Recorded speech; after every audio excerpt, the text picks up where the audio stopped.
جی السلام علیکم، میں ہوں نظر عباس لندن سے۔ سر گزارش یہ ہے کہ پاکستان کی اسٹیبلشمنٹ نے پاکستان کے عاصم منیر اور شہباز شریف نے خاص طور پہ کیونکہ اس وقت بڑے چہیتے ہیں اس کے ٹرمپ کے، اور نتنیاہو کے دل کے بہت قریب ہیں یہ دونوں بندے، کیونکہ ان کی پرفارمنس بڑی شاندار رہی ہے۔ ان کی پرفارمنس اتنی شاندار رہی ہے کہ انہوں نے اپنے پورے دور میں پورے دور میں یہ جو 3-4 سال جب سے شہباز شریف آئے ہیں، جب سے عاصم منیر آیا ہے، انہوں نے اپنا پروفائل بلڈ اپ کیا ہے کہ پاکستان میں اسرائیل کا جھنڈا نکالنے پہ انہوں نے بندے گرفتار کیے، اور انہوں نے شاندار طریقے سے ایک معاہدہ کیا، پھر اس معاہدے کا انہوں نے جا کے دستخط کیے شہباز شریف صاحب نے، اور پھر اس کا بڑا ڈھنڈورا پیٹا گیا۔ اس کا اب نتیجہ یہ ہے کہ اسرائیل میں 20 حملے ہوئے ہیں، 20 فضائی حملے ہوئے ہیں ان لوگوں کے اوپر جن کے پاس پہلے کچھ نہیں ہے، یعنی جنہ کو ہن گلیل بھی نہیں ہے، یعنی ان کے پاس درخت بھی نہیں ہے جہاں سے وہ کاٹ کے گلیل بنا لیں گے یا رپٹیں چڑھا کے گلیل بنائیں گے، وہ بھی ان کے پاس نہیں ہے۔ ان لوگوں کے اوپر 20 حملے اور ہو گئے۔ کب؟ جب کہ سیز فائر پہ سائن کیے ہیں۔ کس نے؟ فیلڈ مارشل صاحب نے اور شہباز شریف صاحب نے، اور دنیا کے بڑے بڑے جو ممالک تھے برطانیہ کا سیز فائر کیا ہے، اور 97 بندے شہید کر دیں۔ جی 97 بندے شہید کر دیے اس حملے میں۔ اور اس کے بعد اسرائیل نے پتہ کیا کہا؟ انہوں نے کہا جی ہم یہ حملوں کے بعد پھر دوبارہ سیز فائر کر دیں گے، جو دل کی تھا چپیڑ ماریں گے، پھر ہم کہیں گے ہماری صلح ہو گئی ہے۔ یہ ہے وہ طریقہ واردات اسرائیل کا، کیونکہ اسرائیل سے آپ کو یاد ہوگا اسحاق ربین کے ساتھ بھی جو تھا ایک معاہدہ ہوا تھا، جہاں پہ بڑے کلنٹن کے دور میں یاسر عرفات اور اسحاق ربین کی تصاویر ہیں، وہ ہاتھ ملا رہے ہیں، اور وہ بڑا ان کا گرم جوشی سے ایک معاہدہ پایا تھا۔ اس معاہدے کے بعد آج تک جو ہے وہ اسرائیل کا جو رویہ وہ یہی ہے کہ تھپڑ مارتے ہیں، جب مار لیتے ہیں تو پھر کہتے ہیں چلے، جب وہ جو آگے سے کچھ کرے تو پھر ہاتھ ملاتے ہیں۔ تو یہ ان کا طریقہ واردات ہے۔ لیکن اس وقت یہ ہے کہ وہ آگے سے مارنے جوگے بھی نہیں ہیں، وہ تو آگے سے کچھ کرنے جوگے بھی نہیں ہیں۔ ان کے ساتھ انہوں نے یہ معاہدہ کیا کہ پاکستان کی عوام سن رہے۔ میں جو یہ بات کرتا ہوں نا، جب میں یہ بات کروں، اب میرا یہ صرف جو میرا مطمع نظر جو ہے، جو میں یہ سوچ رہا ہوں، وہ یہ صرف یہ سوچ رہا ہوتا ہوں کہ یہ پاکستان کی آواز تک یہ بات پہنچے کہ آپ کہاں کھڑے ہیں۔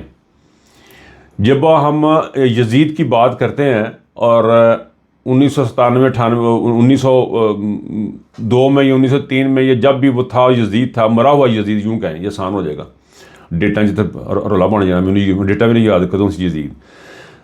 جب ایک مرے ہوئے یزید کے اوپر بات کرنی اتنی آسان ہے، زندہ یزید کے بارے میں آپ کے کیا رویے ہیں، یہ اب دیکھنا ہے آپ کہاں پہ کھڑے ہیں۔ ابھی آپ نے کل پرسوں دیکھا کہ امریکہ میں ایک بہت بڑا احتجاج ہوا، وہ بھی ان کے حساب میں ان کا یزید ہے، وہ جس کسی بھی ظالم کے خلاف، ایسی حکومتوں کے خلاف جب عوام کھڑی ہوگی، اس کا مطلب ہے کہ وہ یزیدی سٹائل یا یزید کی طرف کے اوپر چل رہا ہے، یعنی وہ جبر کر رہا ہے، بادشاہت کیا ہے، وہ بادشاہ کیوں کہ یہ اپنی مرضی کر رہا ہے، ایسے لوگوں کے خلاف لوگ کھڑے ہوتے ہیں۔ تو اس کے میں تو اس کو یہی سمجھوں گا کہ چھوٹا یزید کہہ لو، ساڈا ذرا بڑا ہے، اپنے بندے ماردا ہے، وہ اپنے بندے نہیں ماردا، لیکن باہر ان کو ناپسندیدگی کا اظہار کرنے کے لیے ساری کی ساری قوم جو تھی وہ سڑکوں پہ تھی۔ اتنا بڑا اجتماع ہوا ہے کہ ٹرمپ بھی بیٹھ کے سوچ رہا ہے کہ میرا بنے گا کی۔ دیکھیں ایسے ماحول میں پاکستان کی عوام کہاں پہ کھڑی ہے؟ بنگلہ دیش کھڑا ہو گیا، یہ ہمارے ساتھ نیپال کھڑا ہو گیا، اور ملکوں سے بھی خبریں آتی رہتی ہیں۔ میرا بات کرنے کا مقصد یہ ہے کہ بھائی جان آپ سن رہے ہیں، آپ کہاں پہ کھڑے ہیں؟ تو سر ہوا یہ کہ جی اسرائیل نے یہ معاہدہ کیا، اور معاہدہ کر کے آپ کے سامنے جو اس کا رزلٹ ہے، بندے اور مار دیتے۔ اور اس معاہدے کے اوپر میں نہ تو عاصم منیر کے منہ سے ایک لفظ نکلا، نہ طاہر اشرفی کے لفظ کے ایک لفظ نکلا، یا جتنے بھی ان کو پروٹیکٹرز ان کے منہ سے لفظ نکلا، بلکہ ہوا یہ ہے کہ اب اندر کھاتے یہ پتہ لگ رہا ہے کہ جس طریقے سے جماعت اسلامی نے بہیو کیا ہے سینیٹر مشتاق کے معاملات میں، ان کو جانے سے روکنے میں، یہ بھی جماعت اسلامی بھی مان چکی ہوئی ہے اسرائیل کو، یہ بھی تسلیم کر چکے ہیں اسرائیل کو، لیکن یہ رفتہ رفتہ چلنے کے چکر میں، یہ رفتہ رفتہ پہلے پھر جانے جانا ہو گیا والی سٹوری ہے۔ رفتہ رفتہ انہوں نے آہستہ آہستہ قبول کریں گے۔ عاصم منیر کی جو پلاننگ ہے اس کے مطابق یہ رفتہ رفتہ سلسلہ چلے گا، اور غالباً جماعت اسلامی بھی اس کا حصہ ہوگی۔ یہ صورتحال ہے اس وقت ہماری اس کی اسٹیبلشمنٹ کی، ہمارے عاصم منیر صاحب کی۔ نہ امریکہ کچھ بول رہا ہے، نہ یہ چیزیں بول رہی ہیں۔ تو یہ صورتحال ہے جس کو یہ ایکسیپٹ کر کے بیٹھے ہوئے ہیں، اور پاکستان کی عوام جو ہے وہ اب دیکھیں وہ کس طرح دیکھتی ہے۔ لیکن زندہ قوم میں جس طرح ریئیکٹ کرتی ہیں اس طرح انہوں نے قوم کی، اور جس طرح جس طرح حکومتوں کے اقدار ہوتے ہیں وہ بھی اس طرح ہوتے ہیں جس طرح جو یہود و نصارہ میں کل کسی سے بات کر میں کہا مجھے نہیں لگ رہا کہ ہم پاکستانی یا مسلمان کسی بھی طریقے سے جنت میں جانے کے حقدار ہیں. یہی چلے جانے سارے سارے. سانو گل ہی سنائی گئی ہے کہ ہم مسلمان ہم جنت میں جائیں گے. نہیں سر, اس طرح نہیں ہوگا سر. یہ پاسبل نہیں ہے سر. یہ پاسبل ہی نہیں ہے کہ جب آپ ظلم کے خلاف کھڑے ہی نہ ہوں, بے ایمانی آپ لوگ کر رہے ہوں, چوروں کا ساتھ آپ دے رہے ہوں, تو اللہ آپ کو معاف کر دیجیے صرف اس لیے کہ آپ مسلمان ہیں, آپ نے کلمہ پڑھا ہے. اگر دل میں کلمے میں اگر اللہ اکبر بھی فتنہ والی بات جو انہوں نے کیا علامہ اقبال نے, تو وہ یہی ہے کہ اگر آپ کے دل ہی صاف نہیں ہے تو اللہ اکبر کہنے کا کیا فائدہ. تو مجھے لگتا ہے سارے کے سارے جانے نے جنت وچ, اس لیے میرا خیال ہے میں اپنی ڈبل نیشنلٹی کراواں, پکی کراواں اتنے تھی تاکہ راستے ہمارے کھلے پڑے. نہیں سر جی, اب وہ صورتحال جو ہے نا, انہوں نے تو جو کی سو کی انہوں نے اپنا اسرائیل نے, اور پاکستان کی حکومت بھی اسرائیل کے نقش قدم پہ رفتہ رفتہ چل رہی ہے. رفتہ رفتہ انہوں نے پروگرام اب یہ بنایا ہے کہ پاکستان پہ 10 سال تک انہوں نے حکومت کرنی ہے. اچھا 10 سال پہ تو بعد میں آتا ہوں, پہلے ایک چھوٹی سی چیز اور آپ کو بتا دوں کہ یہ لاہور میں ایک عجیب و غریب جو چیز جو چیز سامنے آ رہی ہے وہ یہ ہے کہ لاہور اس وقت گندہ ترین شہر ہے دنیا کا, نمبر 1 پہ پہنچ گیا آلودگی میں. جی جیو کی خبر ہے, میں نہیں پتہ لگی کہ تمہیں جیو نے پتہ لگی. اب یہ بات جا کے خدا کا واسطہ کوئی بندہ جائے مریم دے کنچ دسے کہ تم جو بندے مروانے پہ لگی ہوئی ہو بی لوگوں کو قتل عام کرا رہی ہے. اب تو یہ سننے میں آ گیا ہے کہ TLP کی خواتین کو اٹھایا جانا شروع کر دیا. ان کو کبھی خواتین کو نہیں دیکھا ان کے جلسے جلوسوں میں, ان کو اٹھانا شروع کر دیا ہے. وہ گھر بیٹھے اٹھا کے لے کے جا رہے ہیں ان کی خواتین کو. وہ کیا کہانی بنی ہے وہ تو اب آہستہ سے پتہ لگے گی. پھر ایک اور خبر بھی آئی تھی کہ جی وہ ان کا مقبرہ ہی اٹھا کے A سے B لے کے جانا چاہ رہے ہیں. پوری کی پوری خادم رضوی کی جو ڈیڈ باڈی ہے اسی کو اٹھا کے لے کے کہیں شہر سے باہر جائیں گے.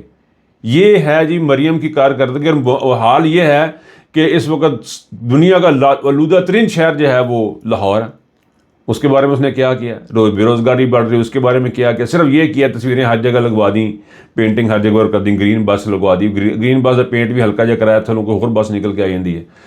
تو یہ صورتحال انہوں نے بنائی. یہ 10 سالہ پروگرام کی بات میں کرنے لگا تھا. 10 سالہ پروگرام سر یہ ہے کہ اس وقت ایز آئی اسپیک, جیسے کہ میں بات کر رہا ہوں, دنیا بھر کے جو کمرشل اٹاچیز ہیں ان کو پاکستانی کے پیچھے لگایا گیا. ان کو پاکستان کے پیچھے لگایا گیا. ان کو یہ بتایا گیا جی کہ پاکستان کے حالات بڑے خراب ہیں, آپ انویسٹمنٹ کریں, آپ کے انویسٹمنٹ سیکیور ہے اگلے 10 سال کے لیے, اگلے 10 سال کے لیے سیکیور ہے. اس تو وہ تو ہمیں نہیں پتہ. یہ ان کا سٹائل ہے بتانے کا کہ اگلے 10 سال کے لیے سیکیور. یہ تو نہیں خیر انہوں نے کہا آگے کا ہمیں نہیں پتہ, لیکن یہ تو میں ایڈ کرتا ہے. لیکن مجھے تو یہی لگتا ہے کہ یہ ہوا کہ اگر یہ کہیں گے پاکستان میں آیا, پاکستان بڑا اچھا ملک ہے, ترقی کر رہا ہے, آپ کا پیسہ سیکیور ہے, تو بات سمجھ میں آتی ہے. لیکن 10 سال کے لیے سیکیور کا مطلب یہ ہے کہ آصم منیر صاحب اگر 10 سال تک پکے بیٹھے جائیں. اور پاکستان سے آئے ہوئے جو بزنس مین ہیں جن کے پاس یہ جا کے شب و روز جا کے بیٹھتے ہیں, وہ بتا رہے ہیں کہ ان کا عمران خان کو چھوڑنے کا کوئی پروگرام نہیں لگ رہا. عمران خان کو اندر ہی مارنا ہے انہوں نے. اور عاصم منیر جو ہے وہ فی الحال کہیں جانے کا اس کا پلان نہیں ہے. یہ پاکستان کے عوام سے پھر دوبارہ میں کہہ رہا ہوں کہ پاکستان کے عوام اس کو سنیں کہ اس کا اب تک کوئی پلان نہیں کہیں جانے کا.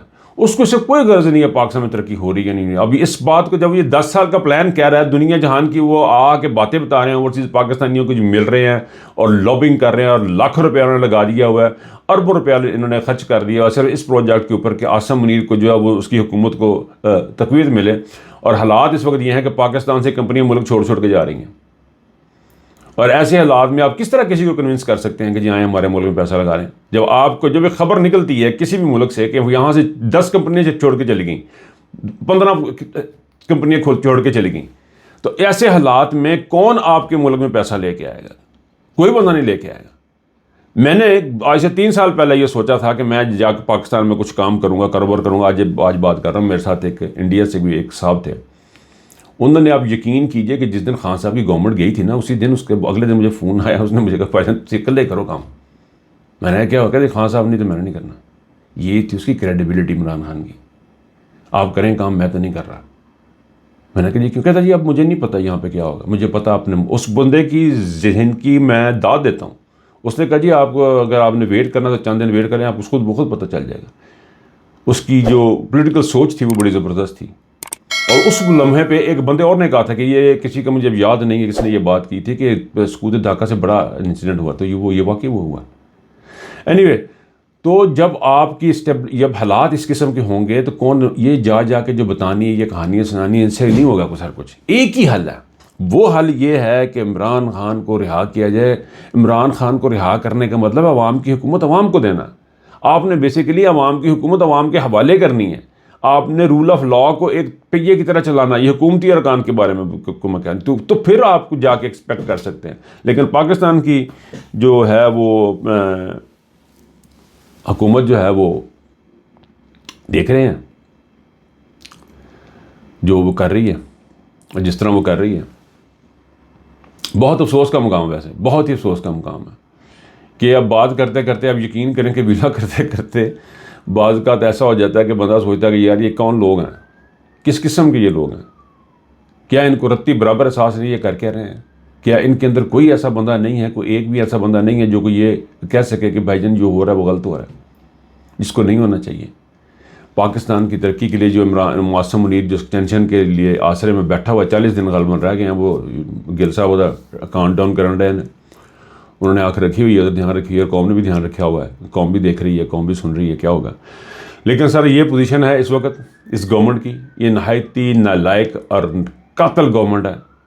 اس سے ایکسٹینشن سے آگے آنے والے دنوں میں کوئی کسی بھی قسم کی کوئی روشنی باقی نہیں ہے۔ لیکن صرف ایک خبر آخر میں، خبر کم ہے مشورہ زیادہ ہے، وہ یہ ہے کہ سہیل آفریدی باخبر ہے مشال یوسف زئی سے اور برسٹر سیف سے، ان لوگوں سے محتاط رہیں۔ ابھی تک تو محتاط، ابھی تک خبر آنے کے بارے میں یہی کہا جا رہا ہے کہ ان کو دور رکھا ہوا ہے، لیکن وہ مشاورت یہ وہ ادھر آسے پاسے رہنا چاہتے ہیں ان کے، تاکہ ان کی جو باتیں جو ہیں وہ بات چیت جو ہے وہ آگے پہنچتی رہے۔